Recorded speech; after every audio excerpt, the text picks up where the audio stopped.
It's Ashleigh from Sweet Dreams Bake Shop, and since Halloween is just around the corner, I am continuing on my little mini mask series. Now, this mask that I'm making today is the type that really reminds me of a masquerade ball.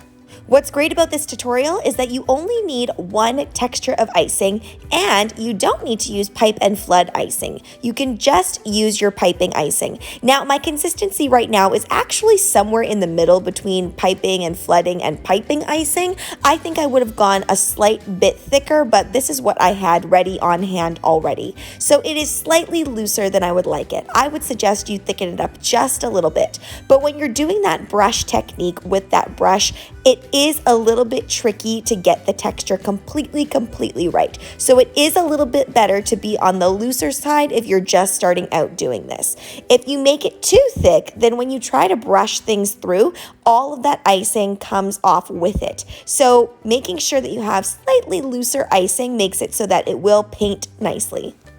Now, throughout this whole tutorial, there really is only one rule of thumb, and that's to make sure that you do this in layers. So I started with the outside edge, I brushed everything through, and now I'm going on the next layer. And the whole point of this is kind of to make it look a little bit feathery. So I'm trying to emulate the look of feathers. You also want to make sure that you choose the correct brush, because if you choose a rounded brush, chances are you're not going to get those really nice brush strokes running through it. So I chose a flatter, more kind of bristly brush. You can see here with this brush stroke technique that it's not as defined as I would like it, but have no fear, because what we're going to be doing is we're going to re-outline afterwards, and that creates the really nice, well-defined brush stroke. So if you mess it up and you have a texture that's a little bit more soupy than you would like, don't worry, there's always ways to fix it. Now I'm just adding this little design detail here, and I'm going to make sure that I only fill in every second one because I want that nice, puffy, well-defined texture. If I tried to fill those all in at once, then everything would mesh together. This particular mask was not made with a cutter. I just freehand cut this mask, and then I added on all of those little feathers at the top with a leaf or petal cookie cutter. If you want to know how I get all of my layers dried in between in a timely manner, go ahead and click that link in the right-hand corner. You can see that the frosting has turned opaque now, which means that it's relatively dry. So now I'm going back in and I'm defining those layers. I really made sure around the eye portion that I had smaller kind of looking feathers. Now I am leaving all of this white because I'm going to airbrush it later, but if you don't own an airbrush but you still want to make it multiple colors, all you have to do is use multiple icing colors and you will achieve around the same technique. It might not blend as well. Comment down below what your favorite part of decorating the cookie is. Do you like the piping and flooding portion, or do you like when you can just get to piping the details on top? I am definitely a details person.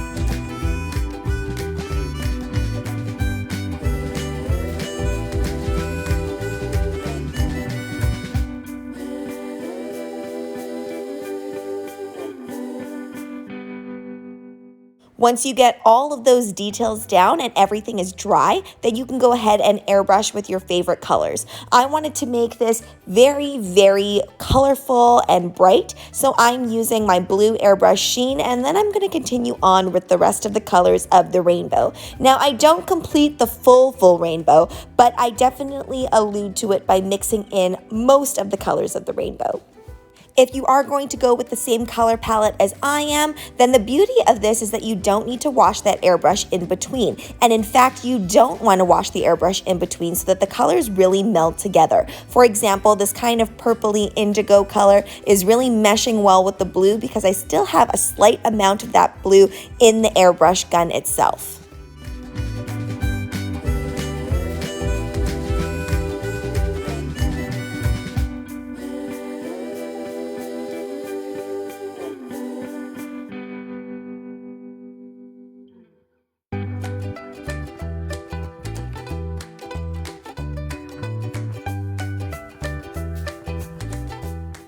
Some of the areas did get a little bit saturated for me, so all I'm going to do is I'm taking a piece of paper towel and lightly dabbing off that excess.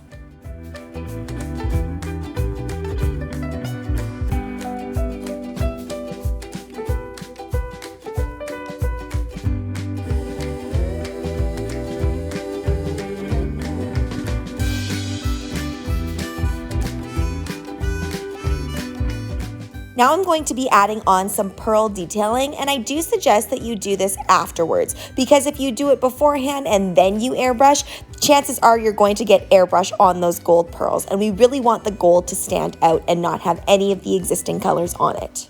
Just a word of advice, if you do want to add on white detailing afterwards, it looks really striking and beautiful, but you do have to make sure that that airbrush is fully dry. And if you airbrushed properly with a nice light hand and not too much color in one area, then it should dry fairly quickly, probably within 15 minutes it should be fully dry.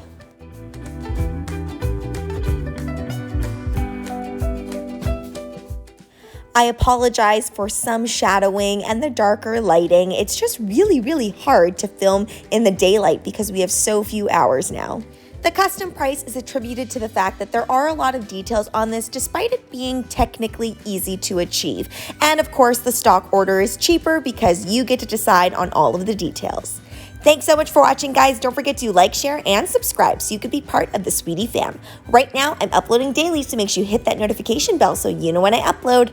Also, be sure to comment, request, or ask a question. I love hearing from you guys. Bye!